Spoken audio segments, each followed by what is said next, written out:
రొయ్యల పచ్చడి చేసుకుందాం. రొయ్యలు 1 కేజీ ఉంటాయి. ఫస్ట్ ఓన్లీ పసుపు ఒక్కటే వేసి కలిపి పెట్టుకోవాలి.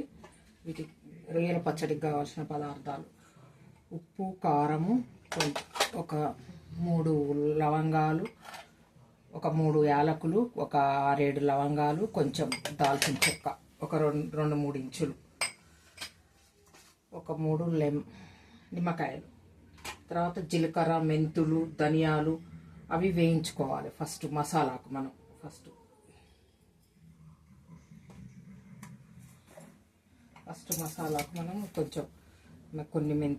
కొంచెం మెంతులు వేసుకోవాలి.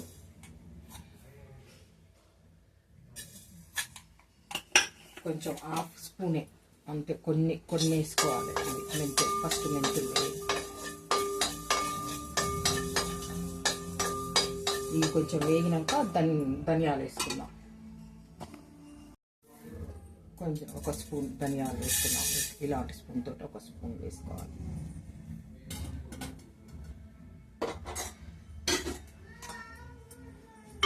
ఈ ధనియాలు కొంచెం వేగిన తర్వాత కొంచెం జీలకర్ర, కొన్ని ఆవాలు వేసుకోవాలి.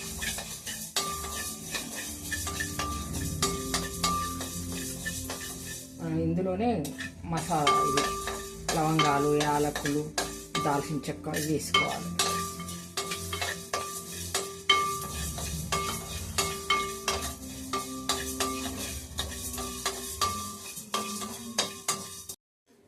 ఒక స్పూన్ జీలకర్ర వేసుకోవాలి. ధనియాలు కొంచెం వేగినాక జీలకర్ర వేసుకోవాలి. కొంచెం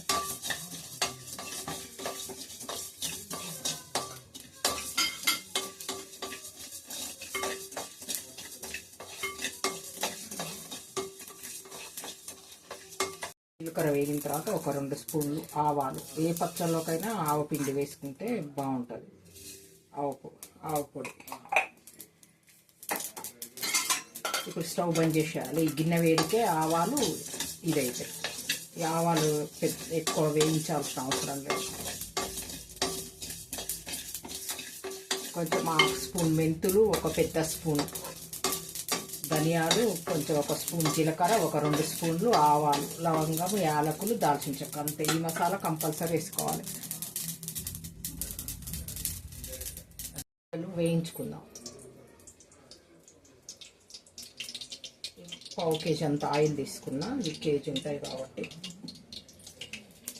ఈ రొయ్యలను ఎప్పుడైనా పచ్చడికి మనం ఈ సైజే ఉండాలి. ఇట్లా చీల్చి ఇట్లా క్లీన్ చేసి పెట్టుకోవాలి.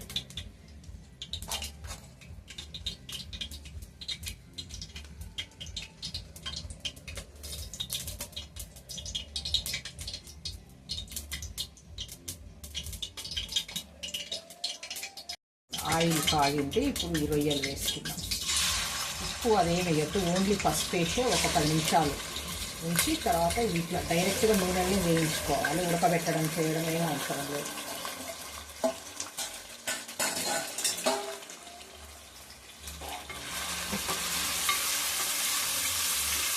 మూత ఏం పెట్టద్దు, ఇందులోనే నీళ్ళు వస్తాయి కాబట్టి మూత ఏం పెట్టద్దు. మూత పెట్టకుండా వేయించుకోవాలి. స్టవ్ ఇట్లా మీడియంలోనే పెట్టుకోవాలి, ఎక్కువ పెట్టుకోవద్దు.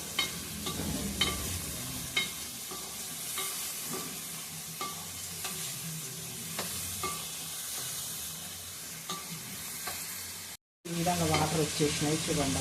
ఇప్పుడు ఈ వాటర్ మొత్తం ఎవాపరేట్ అయ్యేటట్టు వేయించుకోవాలి.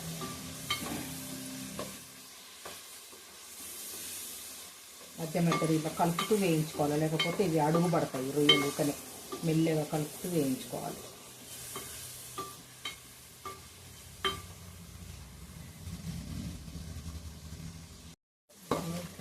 కలుపుతూ వేయించితే ఈ విధంగా ఈ స్టేజ్లో మనం తీసి పక్కకు పెట్టుకోవాలి పీసెస్. ఇంతకంటే ఎక్కువ వేయించితే రబ్బర్ లాగా అయిపోతాయి. ఇంతకంటే ఎక్కువ వేయించొద్దు. ఇంతకంటే ఎక్కువ వేయించితే రబ్బర్ లాగా ఉంటాయి.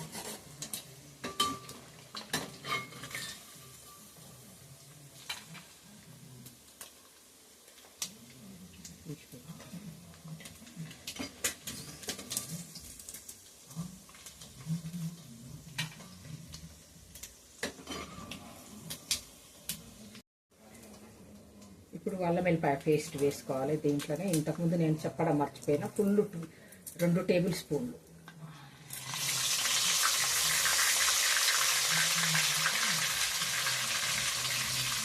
మంచిగా వేయించుకోవాలి. ఇది కొంచెం ఎర్రగా వేగాలి ఈ నూనెలో.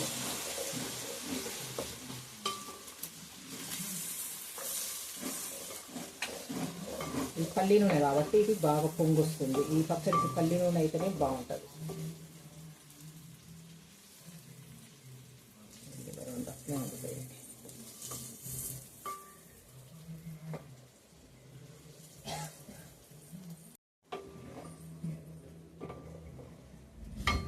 ఇప్పుడు అల్లం వెల్లిపాయ మంచిగా రెడ్ కలర్లో ఇట్లా మంచిగా వేగింది ఈ నూనెలో. ఇప్పుడు కొంచెం 1/2 స్పూన్ పసుపు వేసుకుందాం. కొంచెం ఇందులో ఇంతకుముందు రొయ్యల లెవెల్ పెట్టుకున్నాం కదా, ఇప్పుడు కొంచెం 1/2 స్పూన్ వేసుకోవాలి. కారం వేసుకుందాం 1/2 కప్. కారం అంటే మన ఇష్టం, తినేదాన్ని బట్టి వేసుకోవచ్చు. ఎక్కువ కావాలంటే ఎక్కువ వేసుకోవచ్చు, తక్కువ కావాలంటే తక్కువ వేసుకోవచ్చు. ఒక 2 స్పూన్లు ఉప్పు వేసుకుందాం. మళ్ళీ తర్వాత సరిపోకపోతే కలుపుకోవచ్చు. మళ్ళీ ఎక్కువైతే కష్టమవుతుంది. మనం ఇంతకుముందు చేసి పెట్టుకున్నాం కదా, ఆవాలు, ధనియాలు, జీలకర్ర, మెంతులు, లవంగాలు, యాలకులు, దాల్చిన చెక్క, ఆ మసాలా.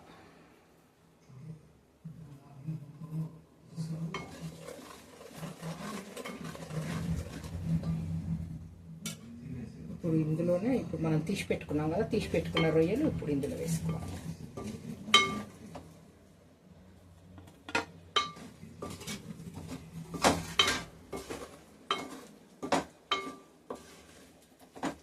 ఇప్పుడు టేస్ట్ చూసుకొని కారం కావాలనుకుంటే కారం, ఉప్పు కావాలనుకుంటే ఉప్పు కలుపుకోవచ్చు. ఇప్పుడు స్టవ్ బంద్ చేసేయాలి.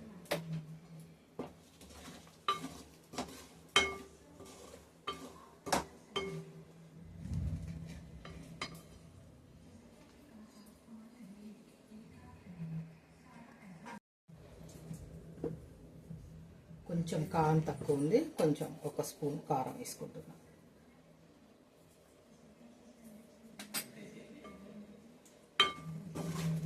ఇప్పుడు ఇది చల్లగా అయిన తర్వాత, చల్లగైనాక ఈ 3 నిమ్మకాయలు రసం తీసి పిండుకోవాలి. ఈ పచ్చడి కొంచెం చల్లగైంది. ఇప్పుడు మనం ఎల్లిపాయలు కూడా వేసుకున్నాం, కొన్ని పచ్చి ఎల్లిపాయలు వేయటం వల్ల పచ్చడి ఖరాబ్ కాదు, టేస్ట్ కూడా మంచిగా ఉంటుంది.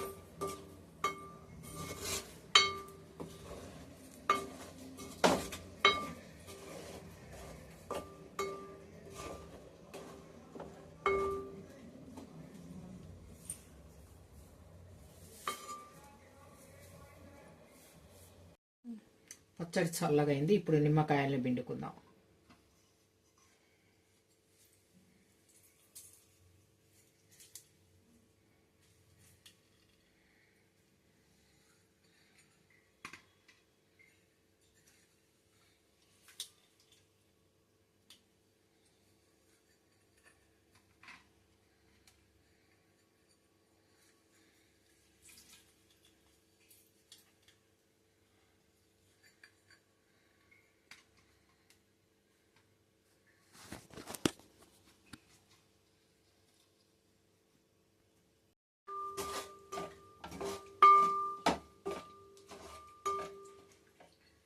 పచ్చడి రెడీ అయిపోయింది. ఏదన్నా గాజు బాటిల్లో పెట్టుకోవాలి.